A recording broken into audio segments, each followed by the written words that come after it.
امام بخاری اور امام مسلم نے اپنی اسناد کے ساتھ رسول کریم سے یہ روایت نقل کی ہے۔ حضور نے ارشاد فرمایا لا يدخل الجنت نمام، جو چغل خور ہے وہ جنت میں داخل نہیں ہوگا، یہ اس کو سزا ملے گی کہ وہ جنت میں داخل نہیں ہوگا۔ مر نبی صلی اللہ علیہ وسلم بقبرین، حضور دو قبروں کے قریب سے گزرے، اور ایک روایت کے لفظ ہے بقبرین جدیدین، قبریں بھی نئی نئی بنی ہوئی تھی۔ حضور جس سواری پہ بیٹھے تھے، جب اس قبرستان کے قریب سے وہ سواری گزری تو وہ بدک گئی، حضور رک گئے اور حضور نے ارشاد فرمایا انہما لیعذبان، یہ جو قبروں والے ہیں ان کو عذاب ہو رہا ہے، ان دونوں کو عذاب ہو رہا ہے۔ پھر فرمایا وما یعذبان فی کبیر، جس کو تم بڑا گناہ سمجھتے ہو کوئی ایسا گناہ نہیں ہے جس کے سبب سے انہیں عذاب ہو رہا ہے۔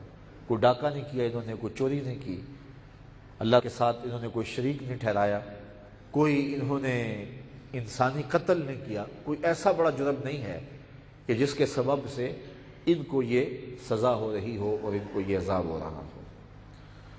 اما احدہما فکان یمشی بالنمیمہ، ایک چغلی کیا کرتا تھا، چغل خور تھا، واما الاخر فکان لا یستنزہ من بولہ، اور دوسرے شخص کا جرم یہ تھا کہ وہ اپنے پیشاب کے چھینٹوں سے بچا نہیں کرتا تھا۔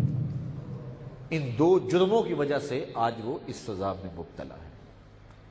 تو غیبت کرنے سے، چغلی کرنے سے قبر کے اندر عذاب ڈال دیا جاتا ہے، اور دوسرا پیشاب کے چھینٹوں سے جو نہ بچے۔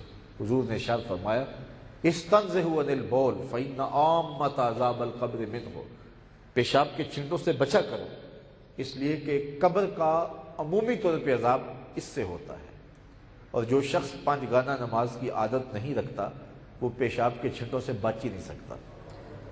تو عذاب قبر جو ہے وہ فرمایا عمومی طور پہ ان دو چیزوں سے ہوتا ہے، غیبت، چغلی اور پیشاب کے چھینٹوں سے نہ بچنا۔ اب رسول کریم صلی اللہ علیہ وسلم گزرتے ہوئے قبر کے اندر جو ہو رہا تھا اس کو بھی دیکھ رہے ہیں، اور وہ بیماری جس سبب سے لگی تھی رسول اللہ کی نگاہ اس سبب پہ بھی ہے۔ پتہ نہیں لوگوں نے دین سیکھا کہاں سے ہے، دین پڑھا کہاں سے ہے۔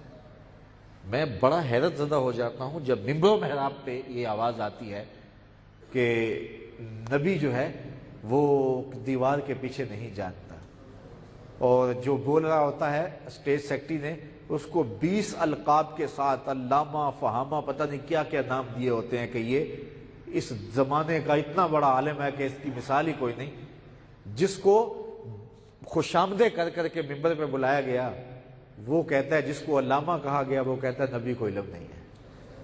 اور میاں بولنا تھا تو اس کو بولتا جو تیری خوشامد کر رہا ہے۔ کس کی خوشامد کر رہا ہے؟ مجھے تو پتہ ہی کسی چیز کا نہیں ہے، لیکن یہ اپنی خوشامدیں سن کر تو بولا نہیں ہے، لیکن کہتا ہے کہ نبی کو نہیں پتہ۔ یار نبی تو نبی رہا، نہامت میں جنگ ہو رہی ہے، 1 مہینے کی مسافت ہے، حضرت عمر خطبہ دے رہے ہیں، اور حضرت ساریہ امیر لشکر پہاڑ کو چھوڑ کے آگے بڑھنے لگے، دشمن پیچھے سے حملہ آور ہو رہا تھا، اور حضرت ساریہ کی توجہ آگے تھی، پیچھے توجہ نہیں تھی۔ حضرت عمر خطبہ دیتے دیتے ممبر مسجد نبوی سے بول پڑے یا ساریہ الجبل، اے ساریہ پہاڑ کو نہیں چھوڑا۔ یہ شان ہے خدمت گاروں کی سرکار کا عالم، یہ تو نبی کے غلاموں کی شان ہے، یہ تو نبی کے در کے نوکروں کی شان ہے۔ تو نبی تو نبی رہا نا۔ تو حضور نے فرمایا انہیں عذاب ہو رہا ہے قبر کے اندر، اور پھر عذاب کیوں ہو رہا ہے؟ فرمایا 2 بیماریاں ہیں، ایک چغلی کیا کرتا تھا اور دوسرا پیشاب کے چھینٹوں سے نہیں بچا کرتا تھا۔ ان 2 وجوہات کی بنیاد پہ عذاب ہو رہا ہے۔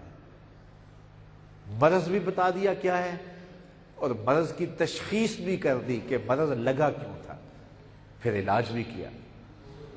حضور نے ایک شاخ توڑی اور اس کو 2 برابر حصوں میں چیر کے تقسیم کیا، ایک حصہ اس قبر پہ گاڑ دیا، ایک حصہ اس قبر پہ گاڑ دیا۔